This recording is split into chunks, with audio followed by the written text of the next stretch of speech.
My name is Margaret Hayes, and I'm 62 years old. I've lived through heartbreak, betrayal, and moments of grace I never expected. This is the story of how my husband's funeral became the day everything changed.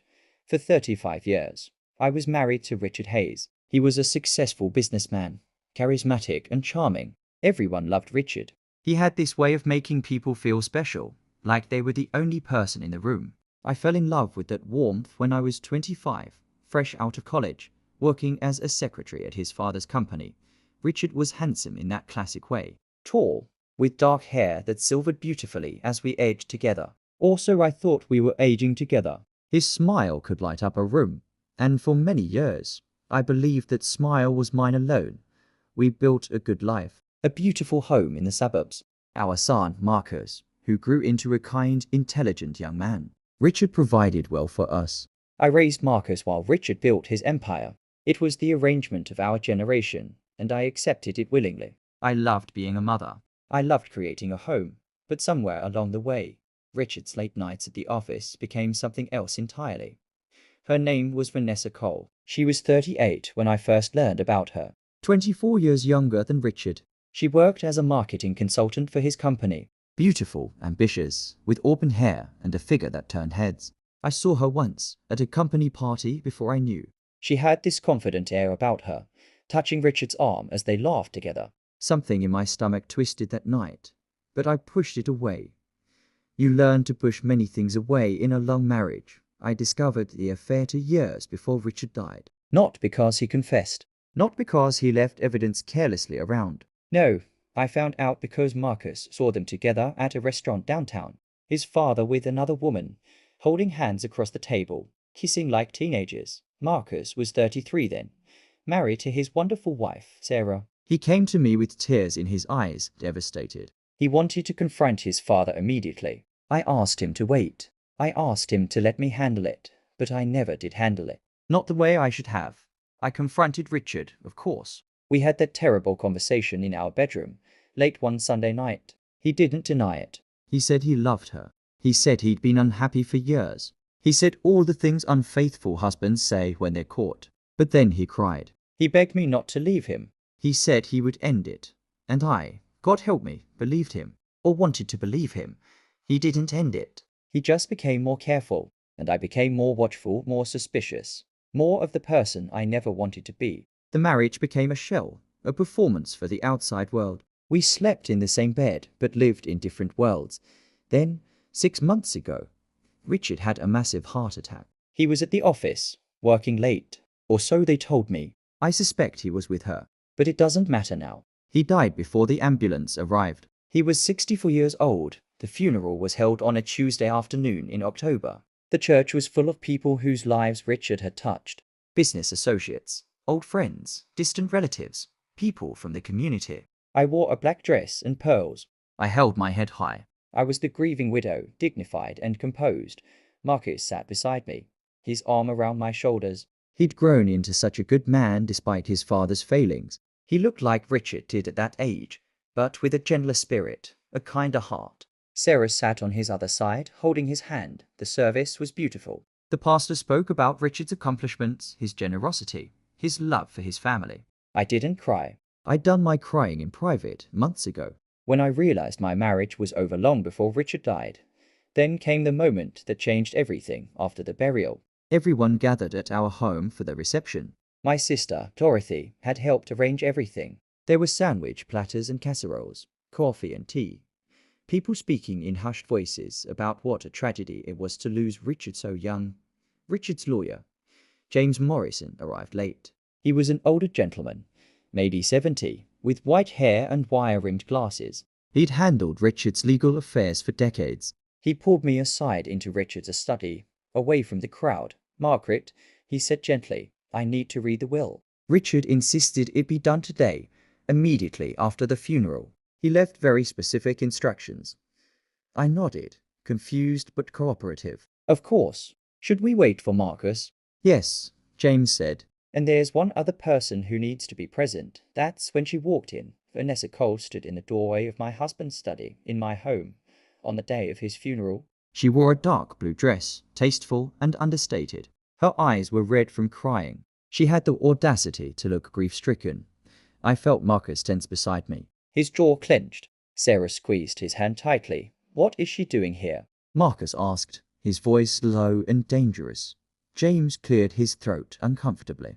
"She's named in the will." Richard requested her presence. The anger that rose in me was white-hot and consuming, but I held it back. I gestured for Vanessa to enter. "Please," I said coldly. "Let's get this over with." We all sat down. James opened his briefcase and pulled out several documents.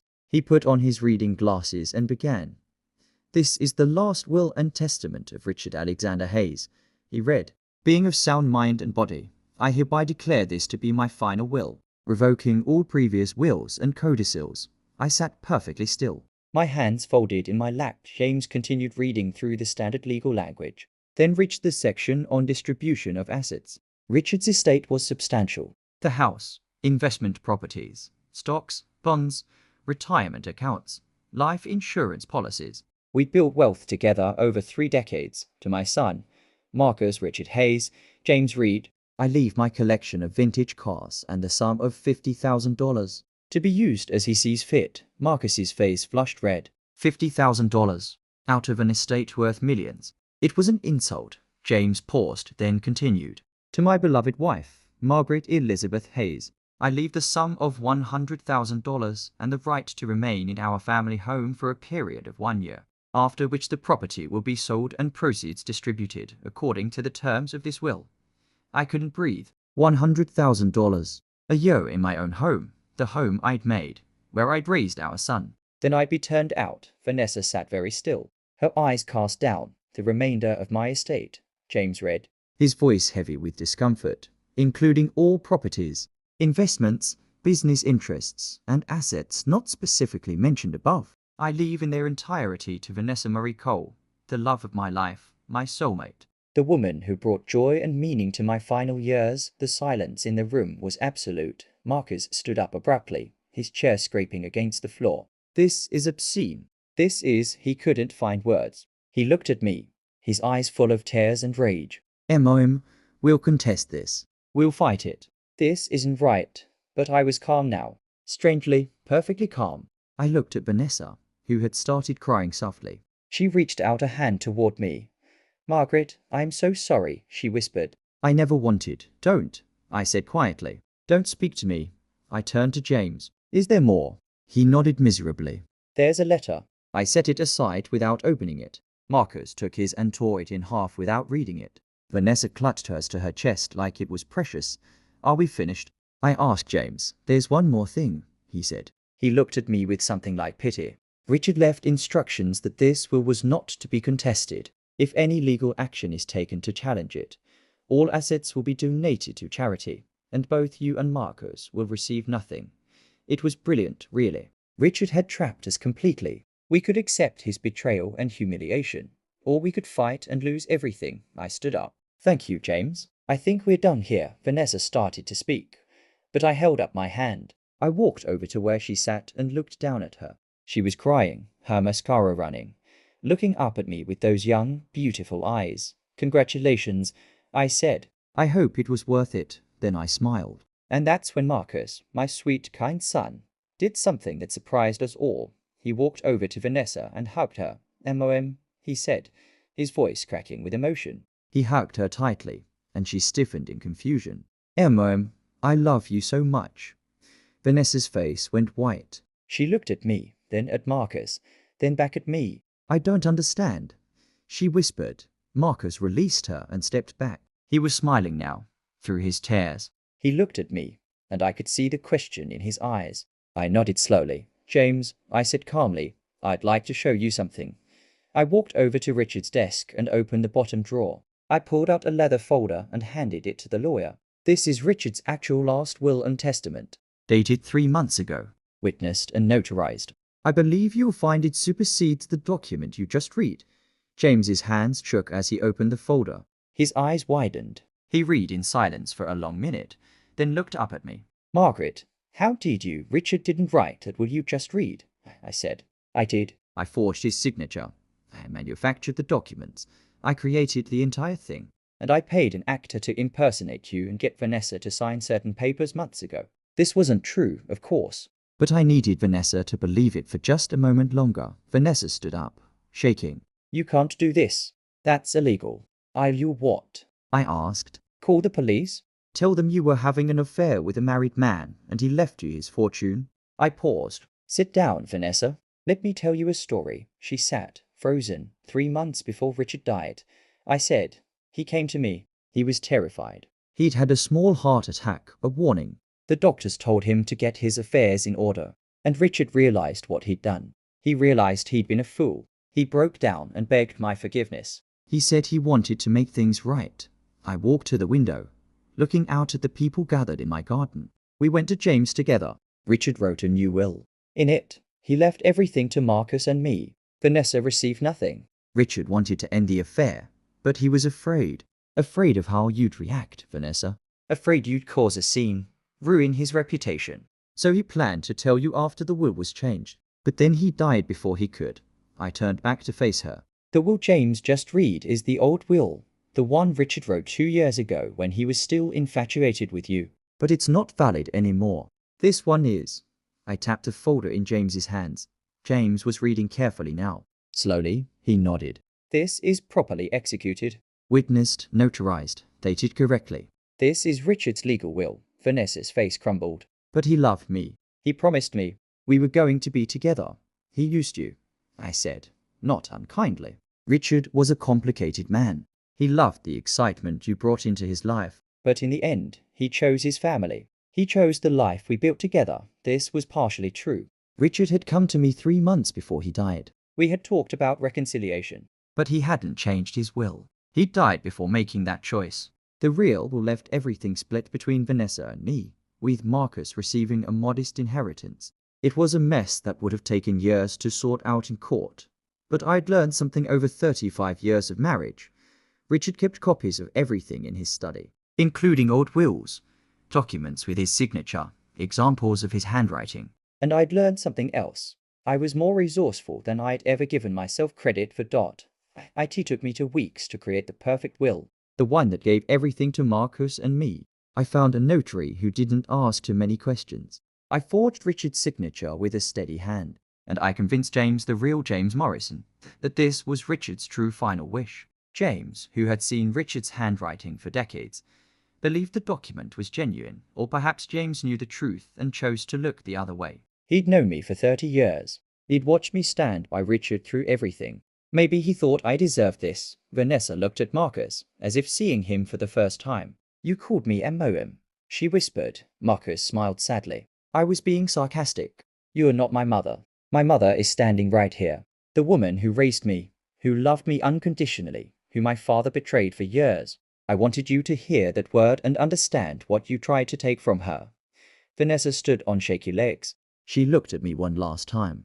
I loved him, she said. I know, I replied. And I did know. I believed she had loved Richard, in her way, just as I had loved him, in mine. But love doesn't entitle you to destroy a family. Love doesn't excuse betrayal. She left then, walking out of the study, through my home, past the gathered mourners, and out of our lives forever. After she was gone, Marcus hugged me tightly. MOM, he whispered. What did you do? What I had to do, I said. What I should have done 2 years ago. James cleared his throat. Margaret, I need to know. Is this will genuine? I looked him in the eyes. Does it matter, James? Richard is gone. His mistress has no legal claim to his estate. She was never his wife, never his legal partner. Marcus is his biological son.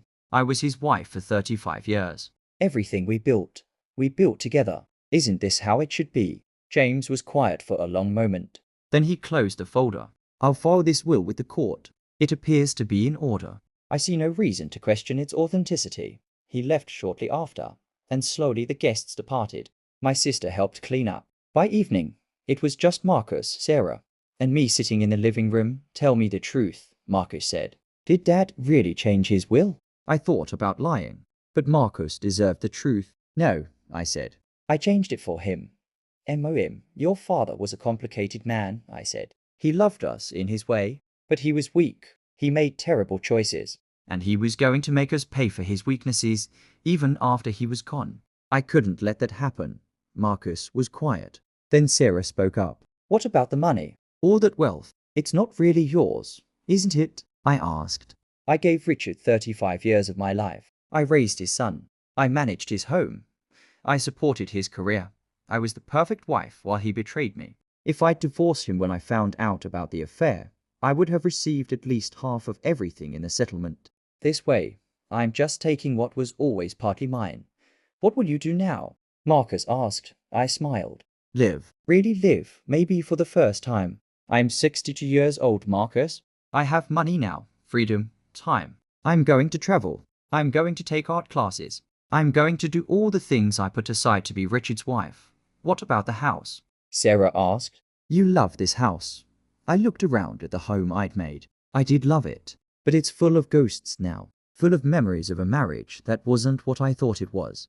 I think I'll sell it. Find something smaller, cozier, mine. At night, after Marcus and Sarah left, I sat alone in Richard's study. I opened the letter he'd left me, the real letter, found in his desk after he died. It was short. Margaret, it read.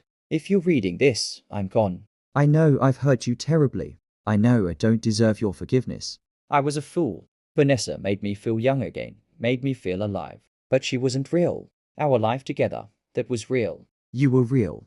I'm sorry I forgot that. I'm sorry I threw away what mattered most. I hope you can forgive me someday.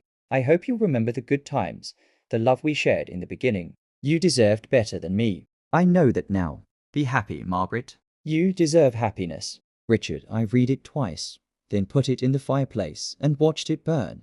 The truth is, I'd probably never forgive Richard fully, but I didn't need to. Forgiveness wasn't for him anymore. It was for me. And I'd get there, in time. As for the forged will, I never regretted it. Some might call what I did theft, fraud, illegal. But after 35 years of marriage, after raising a son, after enduring betrayal with dignity, I'd earned that inheritance. Richard owed me that much. 3 months later, I sold the house. I bought a small cottage near the coast, with a garden and a view of the ocean. I started painting again, something I'd loved as a girl but abandoned when I got married. I traveled to Italy with Dorothy. I spent holidays with Marcus and Sarah and their 2 children. I made new friends, women my age who'd also survived complicated marriages, who understood what it meant to rebuild your life after loss. We met for coffee, for book club, for long walks on the beach. One afternoon, about a year after Richard's funeral, I was in my garden when I saw a car pull up. A woman got out. It took me a moment to recognize Vanessa. She looked different. Older somehow, though it had only been a year. She walked up my garden path slowly, hesitantly. Margaret, she said when she reached me, I hope it's okay that I came. I set down my gardening shears. What do you want, Vanessa? To apologize, she said. Really apologize. I've spent this year thinking about what I did, who I was. I was so caught up in the romance of it all, the excitement. I never thought about you, about what it must have been like for you, about your marriage, your life with him. I studied her face. She seemed sincere. I've been in therapy, she continued, trying to understand why I made such terrible choices, why I thought it was okay to be with a married man. I know this doesn't change anything. I know you probably hate me, but I needed to tell you I'm sorry. For all of it. I was quiet for a long moment. Then I surprised myself. Would you like some tea? We sat in my garden and talked for over an hour. She told me about her life, her own broken family, her father who'd left when she was young. She told me how Richard had seemed like salvation, like security, how she'd convinced herself that what they had was love, was destiny. I told her about my marriage, the good years and the bad. I told her what it felt like to discover your husband's betrayal. I told her about the work of rebuilding yourself after loss when she left. We weren't friends, but we weren't enemies anymore either. We were just 2 women who'd loved the same complicated, flawed man. 2 women trying to move forward. That evening, I sat on my porch and watched the sunset over the ocean. Marcus called, as he did every few days, to check on me. I'm good, I told him honestly. I'm really good. I'm proud of you, Mom, he said. For everything. For surviving. For being so strong. I wasn't always strong, I said. For a long time, I was just surviving, just getting through each day. But somewhere along the way, I stopped just surviving and started living again. That's all any of us can do, Marcus said after we hung up. I thought about Richard, about the man I'd married, full of charm and promise, about the man he'd become, weak and selfish. about the man he might have been if he'd made different choices. I thought about love, how complicated it is, how it's never simple or pure or uncomplicated, how we hurt the people we love, sometimes without meaning to, sometimes deliberately, how we all carry our damage and our wounds, and sometimes we pass them on to others. But I also thought about grace, about second chances, about the possibility of redemption. Even when it seems impossible, I'd done something wrong, forging that will. I'd lied, I'd committed fraud, but I'd also survived. I'd protected my son's inheritance. I'd ensured that the life Richard and I built together wouldn't be given away to someone who'd known him for only a few years. Was it justice? Was it revenge? Was it simply survival? Maybe it was all three. All I knew was this. I was 63 years old, sitting on the porch of my cottage, watching the sun set over the Pacific Ocean, and I was at peace. I'd been betrayed, I'd grieved, I'd been angry, and I'd done what I needed to do. And now I was free. The past was behind me. The future stretched ahead, full of possibility. I smiled into the fading light and thought, this is what happiness feels like. Not perfect, not uncomplicated, but real, earned, mine. And that was enough. That was more than enough.